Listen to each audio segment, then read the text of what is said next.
എത്ര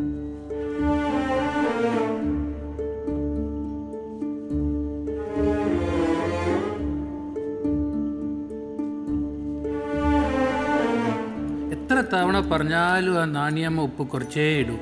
എരിവും പുളിയും ലേശം പോലും കൂട്ടില്ല. പിന്നെ എങ്ങനെയാ ദഹനം ശരിയാവുക? മോഹിനി, താൻ ഇവിടെ വന്നിട്ട് 6 ദിവസമായി. ഭക്ഷണത്തിന് എന്തെങ്കിലും തൃപ്തി തോന്നിയോ? ഒന്നിനോടും തൃപ്തി തോന്നിയിട്ടില്ല. ഒന്നിനോടും. അതാ ഞാൻ പറഞ്ഞത്. തൃപ്തി തോന്നണമെങ്കിൽ മനസ്സറിഞ്ഞ കാര്യങ്ങൾ ചെയ്യണം, അല്ലേ?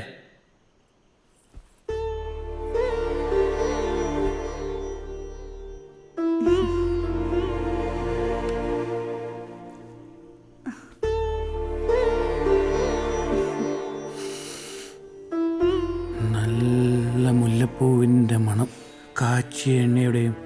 ഇത് രണ്ടും കൂടിച്ചേർന്ന് കിട്ടിയാൽ സുഖമായി ഉറങ്ങാം.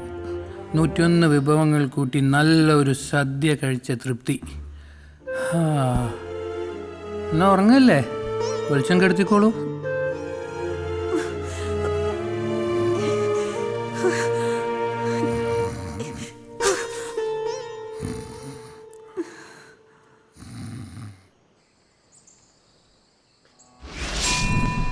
എന്റെ ഭഗവതി, പിടിച്ചു നിൽക്കാനൊരു നിഴൽ, ഒന്ന് മനസ്സ് തുറന്നു പറയാൻ, ഒന്ന് പൊട്ടിക്കരയാൻ, മനസ്സിന്റെ ഭാരങ്ങൾ ഇറക്കി വയ്ക്കാൻ എന്റെ മനസ്സ് കൊണ്ടുപോയാൽ എവിടെയാ ഭഗവതി?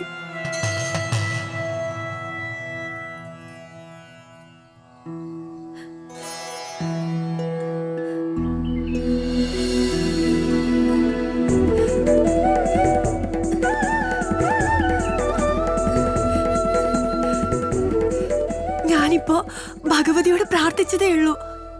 നെടുമ്പാട്ട് കെട്ടിച്ച മോഹിനി ചിറ്റയ്ക്ക് സുഖമോ?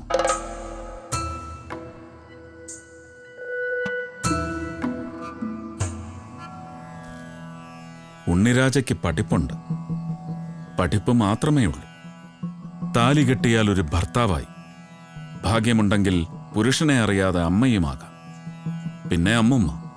അത് കഴിഞ്ഞാൽ പൂമുഖത്ത് നിന്ന് അടുക്കളയ്ക്കപ്പുറത്തെ ചായ്പൽ.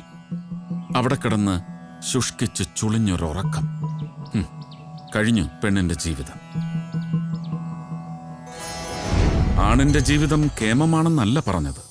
കെട്ടുതാലി പൊട്ടിച്ചെറിഞ്ഞ് കണ്ടവന്റെ കൂടെ ഇറങ്ങിപ്പോകുന്ന പെണ്ണിനെ ഓർത്ത് മദ്യപിച്ച് മരിക്കുന്നവർ, ഇല്ലെങ്കിൽ കുട്ടികളെയും കൊണ്ട് കാലന്റെ കണക്ക് പുസ്തകത്തിലെ കടലാസുകൾ കീറിക്കളഞ്ഞ് ആത്മാവായി അലഞ്ഞു നടക്കുന്നവർ. ചില കാഴ്ചകൾ നമ്മെ അന്ധരാക്കും. അന്ധന്മാർ ഒരു കണക്കിന് ഭാഗ്യവാന്മാർ. ഒന്നും കാണണ്ടല്ലോ. ഞാൻ ഓർക്കാത്ത ഒരു നേരമില്ല. എവിടെയായിരുന്നു?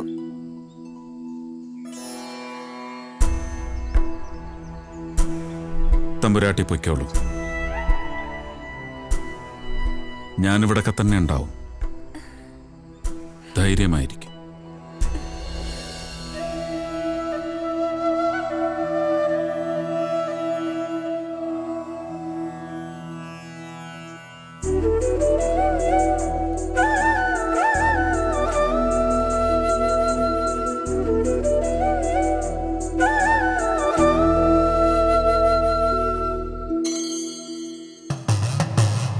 ഉസ്താദേ, ഉസ്താദേ,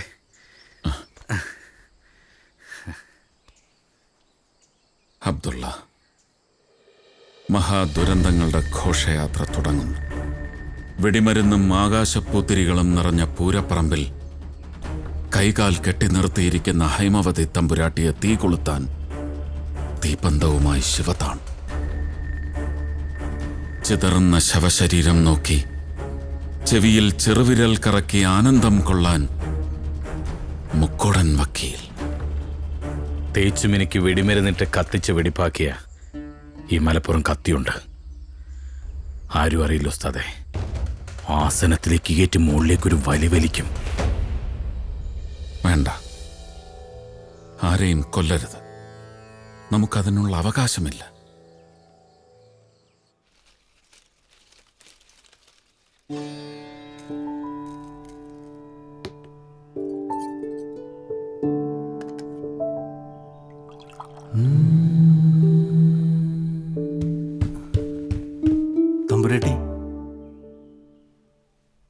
എന്താ ഹരികൃഷ്ണ? അച്ഛൻ പറഞ്ഞു രുദ്രസിംഹനെ പറഞ്ഞയക്കാൻ. ഇത് മനവത്തൂർ കോവിലകമാണ്. ആരിവിടെ വരണം വരണ്ടെന്ന് തീരുമാനിക്കുന്നത് ഹൈമവതിയാണ്. അച്ഛനെ പിണക്കുന്നത് ആപത്താണ്. സ്വന്തം അച്ഛന്റെ ബന്ധനങ്ങളുടെ അരക്കില്ലത്തിൽ വെന്തു വെണ്ണീറാകാൻ തയ്യാറായി നിൽക്കുന്ന എന്നോട് എന്തിനാ ഹരികൃഷ്ണ ഇങ്ങനെയുള്ള വാക്കുകൾ? കോവിലകവും നിലവറയും നടപ്പടിയും താണുമാമയ്ക്ക് പൂട്ടിയെടുക്കാം. പക്ഷേ എന്റെ ഹൃദയത്തിന്റെ വാതിൽ പൂട്ടാനുള്ള താക്കോൽ ശിവതാണുവിന്റെ കയ്യിലുണ്ടാവില്ല. അച്ഛൻ ചതിക്കും. മകൻ ആ ചതിക്ക് കൂട്ടു നിൽക്കാതിരുന്നാ മതി. നല്ല ബോധത്തോട് ഒരിക്കലും ഞാനത് ചെയ്യില്ല തമ്പുരാട്ടി. ഇപ്പൊ അങ്ങനെ പറയാൻ എനിക്ക് കഴിയും.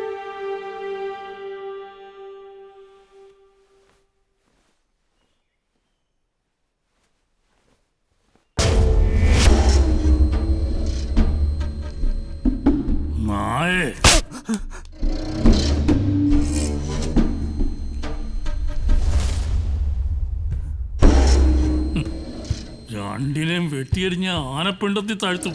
ഒരുത്തനും അറിയില്ല. ഞാൻ അറിയും. ഞാൻ മാത്രമേ അറിയൂ. അല്ല, ഞാൻ ഓർക്കുകയായിരുന്നു ഇവിടെ വന്ന് അഭിമന്യുവിനെ തളച്ചത് തുടങ്ങി പലതും. ജനിക്കുകയാണെങ്കിൽ ഇങ്ങനെ നല്ല തന്തയ്ക്ക് ജനിക്കണം. ഉരുക്കിന്റെ നട്ടലുള്ള തന്തയ്ക്ക്. ശിവതാണുവിന് സ്വന്തം തന്ത ആരാണെന്നറിയോ? ഞാൻ ഒരുവന്റെ മുഖത്തു നോക്കുമ്പോൾ കാണുന്നത് അവന്റെ ശരീരമല്ല, മനസ്സാണ്. അതിൽ തെളിയും അവൻ മാസങ്ങളോളം കിടന്ന് വിസർജിച്ച് അവന്റെ അമ്മയുടെ ഗർഭപാത്രം വരെ. ഈശ്വരൻ പറയുന്നത് കേൾക്കാം രുദ്രന്. അതുപോലെ ചെകുത്താൻ ചിന്തിക്കുന്നതും ഉന്നം വയ്ക്കുന്നതും രണ്ടും വേദവാക്യമായി ഞാൻ ഹൃദയത്തിലേക്കെടുക്കും. ഒന്നും കളയില്ല. ഞാൻ പോട്ടെ. നിൽക്ക്. ഉമയമ്മ. അവളുടെ ഉദരത്തിൽ നീലകണ്ഠരാജയുടെ വെളുത്ത രക്തം മാത്രമല്ല, നെഞ്ചത്ത് കണ്ണീരും വീണിട്ടുണ്ട്. ഒന്നും എഴുതാത്ത മുദ്രപത്രത്തിൽ ഇവിടുത്തെ തമ്പുരാന്റെ തള്ളവിരൽ പതിപ്പിച്ച് അവരുടെ നിലവറയിലെ ഇരുമ്പ് പെട്ടിയിൽ ഇപ്പോഴും കാത്തു സൂക്ഷിക്കുന്ന അതേ മുദ്രപത്രത്തിൽ ചോര കൊണ്ട് തന്നെ ഞാൻ എഴുതിക്കും ആ ചതിയുടെ കഥ. പിന്നെ അതിന് കൂട്ടുനിന്നവന്റെയൊക്കെ നെറികേടിന്റെ കഥയും. ഇയാള് എന്തൊക്കെയാ പറയുന്നത്? എനിക്കൊന്നും അറിയില്ല. അല്ലെങ്കിൽ ഇവിടുത്തെ പത്രികകളോട് ചോദിച്ചു നോക്ക്. എടാ ശിവതാണു, രുദ്രൻ കുളിക്കുന്ന കുളത്തിൽ കുളിക്കാൻ നീ ഇനിയും ജനിക്കണം.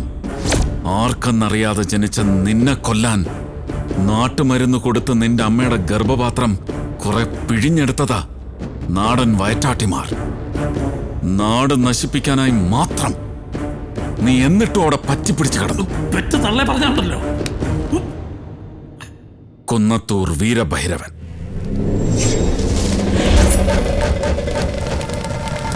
അവന്റെ ആഭിചാരത്തിന്റെയും വശീകരണ തകിടിന്റെയും ബലത്തിൽ നീ എന്നോട് കളിക്കണ്ട. നീ നോക്കുമ്പോ ഇവിടെ ഹൈമവതി തമ്പുരാട്ടി തനിച്ചാണ്. പക്ഷെ തമ്പുരാട്ടിയുടെ പിന്നിൽ ഞാനുണ്ട്.